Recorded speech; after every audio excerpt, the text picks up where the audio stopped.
বন্ধুরা, চলে এলাম আরেকটি নতুন ভিডিও নিয়ে, আমের ভিডিও।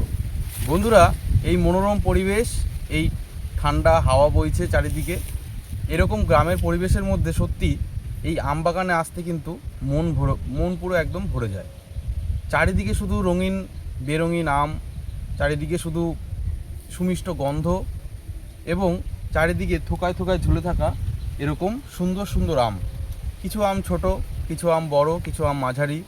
তো সত্যি এরকম প্রকৃতির এই খেলা দেখতে সত্যি মনটা ভরে যায়। যখনই আমি এই বাগানে আসি, মনটা এক নিমেষেই যেন সমস্ত কিছু ভুলে এই দিকেই চলে আসে। চারিদিকে শুধু প্রজাপতিরা উড়ে যায় এবং চারিদিকে কি সুন্দর একটা ওয়েদার এই বাগানের মধ্যে। তো যাই হোক, আজকে আমের কিছু টিপসে আপনাদের সঙ্গে শেয়ার করার জন্য চলে এলাম।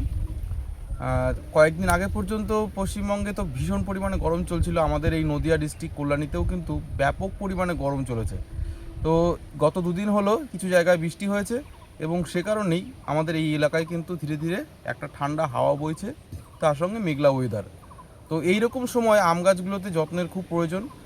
যদি আমে এই রকম সময় বৃষ্টি হয়, বৃষ্টি যদি এরকম আক্রমণ হয় বা যদি আবহাওয়ার তারতম্য সৃষ্টি হয়, তাহলে কিন্তু আম গাছে বিশেষভাবে নজর দেওয়া দরকার।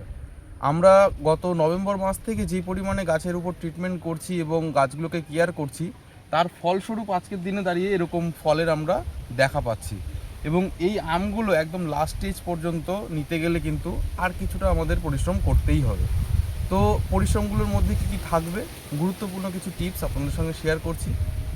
এরকম সময় মেনলি গাছে যেটা ঘাটতি হয় সেটা হচ্ছে কিন্তু জল। আমরা এই জমিতে গত পরশু দিন আমরা কিন্তু গাছে পুরো একদম আমাদের মেশিন, জলের শ্যালো মেশিন চালিয়ে কিন্তু গাছের গোড়ায় পুরো পর্যাপ্ত পরিমাণে জল আমরা দিয়েছি গাছকে। তার কারণ কি, ভয়ঙ্কর পরিমাণে যে গরম, মাটি থেকে কিন্তু গাছ পর্যাপ্ত পরিমাণে জল শোষণ নাও করতে পারে। যে কারণে কি হবে, গাছের এই যে ডগাগুলো ধীরে ধীরে শুকিয়ে যাওয়ার প্রবণতা দেখা দিতে পারে। এই সময় গাছের একটু বেশি খাবার, বেশি প্রোটিন বা বেশি খাবার এই সময় দরকার পড়ে। গাছগুলোর যে ফল, এত পরিমাণে ফল, গাছের চারিদিকে যে ফলগুলো ধরে, শুধু এই গাছ না, আমার বাগানে যে আরও বিভিন্ন জাতের গাছ রয়েছে, দেশি বিদেশি সমস্ত রকমের যে গাছগুলো, প্রত্যেকটা গাছই তো আম হয়ে রয়েছে। তো এই রকম সময় এই ফ্রুটিং অবস্থায় গাছে কিন্তু খাবার একটু বেশি দরকার। তার কারণ গাছগুলোর ফলগুলোকে পরিপুষ্ট করতে হবে, তার সঙ্গে গাছেরও একটা হেলথের দরকার। তো এই রকম সময়ে গাছগুলোতে যে ন্যূনতম পরিচর্যা করলেই আপনার গাছগুলো থেকে ফল আপনারা পাবেন, সেটা নিয়ে আজকের ভিডিওটা।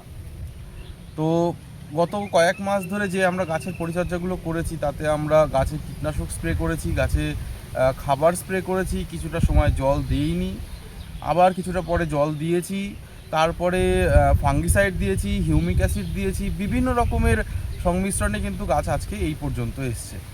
তো এই রকম সময় গাছে মেন যেটা আপনাদের সঙ্গে বললাম, এই রকম সময় কিন্তু গাছে জলের ঘাটতি দেখা দিতে পারে। তো যখনই আপনারা দেখবেন যে মাটিতে জলের অভাব পড়েছে, মাটি শুকিয়ে যাচ্ছে, অবশ্যই কিন্তু আপনারা একদম ঢিলেমি না দিয়ে গাছে কিন্তু আপনারা জল দিয়ে দেবেন। এই সময় অবশ্যই গাছে জলের একান্ত প্রয়োজন। যদি আপনারা গাছের গোড়ায় জল দেবেন, সে তো অবশ্যই দেবেন। যদি আপনারা পারেন, দুদিন একদিন পর পর গাছে কিন্তু আপনারা জল স্প্রে করে দেবেন।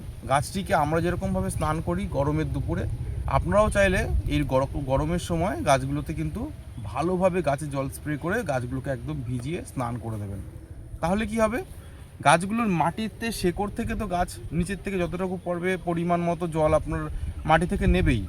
তার পাশাপাশি গাছের পাতায় যদি আপনারা স্প্রে করেন, গাছের পাতাগুলো ডিরেক্ট কিন্তু আপনার জল পাচ্ছে। তার সঙ্গে দ্বিতীয় ইম্পর্টেন্ট কথা, গাছের পাতায় এই সময় যে ধুলোবালিগুলোর আস্তরণ পড়ে, সেই ধুলোবালিগুলোর আস্তরণ কিন্তু ধুয়ে যেতে পারে। ধুয়ে যাওয়ার কারণে কি হবে, গাছগুলো ক্লোরোফিল আরও বেশি পরিষ্কার থাকবে, গাছের খাবার উৎপাদন বাড়বে। গাছে যদি ধুলোবালি দিয়ে পাতায় যদি আপনার ডাস্ট পড়ে যায়, গাছের পাতাগুলোতে যদি আপনার নোংরা জমে থাকে, তাহলে কি হবে, গাছে কিন্তু সালোক সংশ্লেষ প্রক্রিয়াটা কিছুটা ঘাটতি দেখা দিতে পারে। তো অবশ্যই আপনারা এই সময় 2-3 দিন অন্তর অন্তর গাছে একবার করে স্প্রে করে একদম গাছটাকে ধুয়ে দেবেন, গাছে জল দেবেন। তার পাশাপাশি এই সময় গাছে আপনার কিছু খাবার স্প্রে করতে হবে। আপনারা ভিটামিন স্প্রে করতে পারেন, তার পাশাপাশি আপনারা যদি হিউমিক অ্যাসিড স্প্রে করেন গাছে অথবা মাটিতে, তাহলে কিন্তু গাছের জন্য ভালো। দ্বিতীয়, আপনার ছাদ বাগান বলুন বা এই সময় আপনার যে কোনো নর্মাল বাগান, এই গরমের সময় আপনার গাছের জন্য সবথেকে ভালো যেটা হয়, এরকম সময় আপনারা যদি গাছে এপসাম সল্ট, যেটা আপনার ম্যাগনেসিয়াম সালফেট, যেটা যদি আপনারা গাছে স্প্রে করেন, এই সময় ক্লোরোফিল, যে সবুজ বর্ণের যে ক্লোরোফিলের আপনার গাছের পাতা সৃষ্টি করে, সবুজ বর্ণের জন্য যেটা দায়ী, ক্লোরোফিলের জন্য কিন্তু মেন উপাদান ম্যাগনেসিয়াম। এই সময় গাছে যত বেশি পরিমাণে খাবার উৎপাদন করবে, ম্যাগনেসিয়ামের ঘাটতি কিন্তু এই সময় দেখা দিতে পারে। তো ম্যাগনেসিয়ামের ঘাটতি পূরণ করার জন্য কিন্তু এই সময় আপনারা যদি ম্যাগনেসিয়াম সালফেট বা যেটা আপনাকে বললাম ম্যাগনেসিয়াম সালফেট, এই সময় যদি আপনারা দেন, তাহলে কি হবে, গাছে এই যে ম্যাগনেসিয়ামের ঘাটতিটা সেটা কিন্তু পূরণ হবে। তার পাশাপাশি এই সময় যদি আপনারা গাছের গোড়ায় মাটি দিয়ে খুঁড়ে, এখান দিয়ে যদি আপনারা সার্কেল করে আপনারা যদি গাছের গোড়ায় কিছুটা জৈব খাবার সঙ্গে কিছুটা রাসায়নিক খাবার যদি দেন, তাহলে কিন্তু গাছের জন্য খুব উপকার হবে। তার কারণ এই গাছগুলোর আমগুলোর পরিপুষ্টতার জন্য গাছে কিন্তু এই সময় খাবারের কিছুটা দরকার। গাছে আপনারা কি দেবেন এখন? গোবর সার, সর্ষের খোল গুঁড়ো করে, তার সঙ্গে কিছুটা বোরন-20 আপনারা দিতে পারেন এই সময়। তার কারণ গাছের ফল ঝরার থেকে রোধ করতে বোরন-20 কিন্তু খুব উপকারী। বোরন-20 দেবেন, তার সঙ্গে কিছু এরা জিঙ্ক দেবেন, অবশ্যই জিঙ্ক। এই সব দিলে কী হবে, গাছটা পরিপূর্ণভাবে খাবার পাবে। তার সঙ্গে যদি আপনারা 10-26 বা সুফলা দিতে চান, তাহলে কিছুটা অল্প পরিমাণ গাছে দিতে পারেন। তার সঙ্গে কিছুটা হাড় গুঁড়ো শিংকুচি গাছের জন্য খুবই উপকার।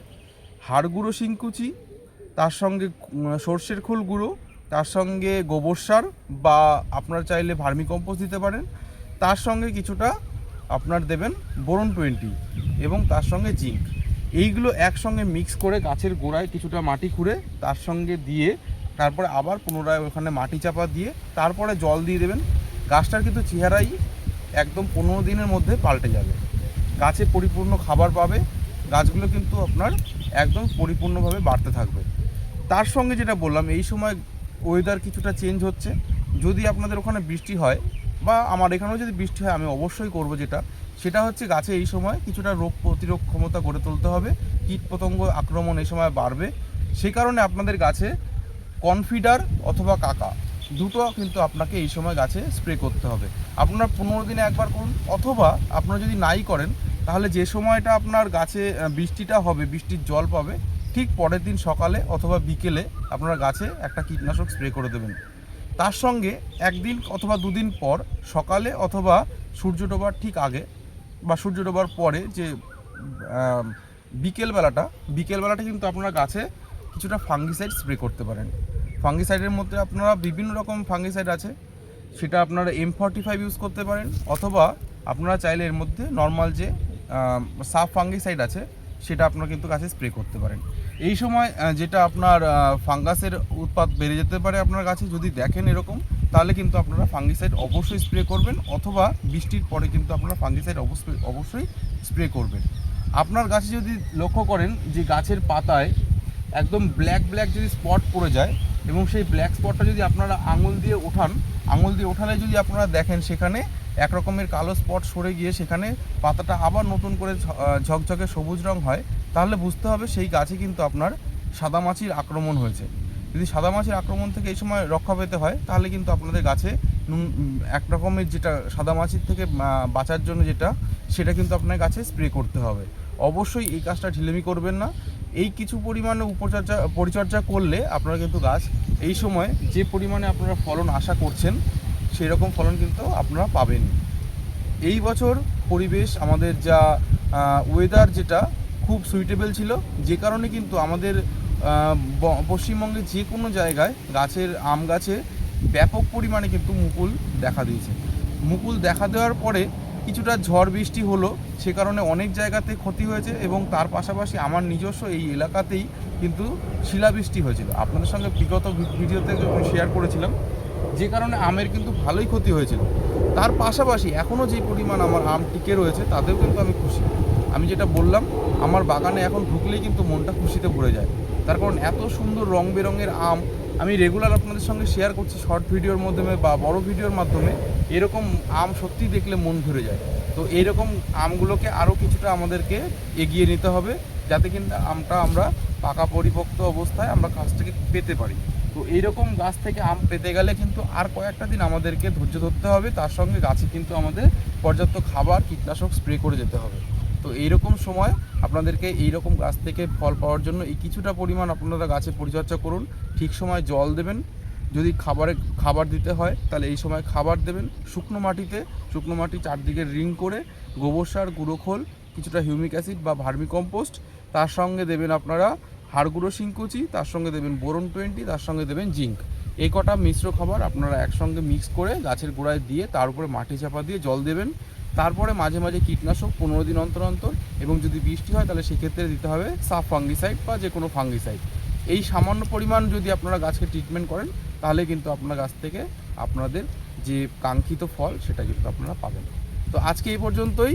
আপনাদের ভিডিওটি কেমন লাগলো অবশ্যই জানাবেন, এবং পরবর্তীকালে আপনারা অন্য কোনো ভিডিও দেখতে গেলে বা আমাদের বাগানে অন্য কী কী গাছ রয়েছে বা আপনারা যেরকম দরকার আপনাদের ছাদ বাগানে যে গাছের জন্য আপনার পরিচর্যা দরকার আমাদের সঙ্গে শেয়ার করবেন। আমরা পরবর্তীকালে আপনার ভিডিও আমাদের সেই রকমভাবে আমরা চেষ্টা করব আপনাদের সঙ্গে ভিডিওটি শেয়ার করার জন্য। ধন্যবাদ, আজকে এই পর্যন্ত।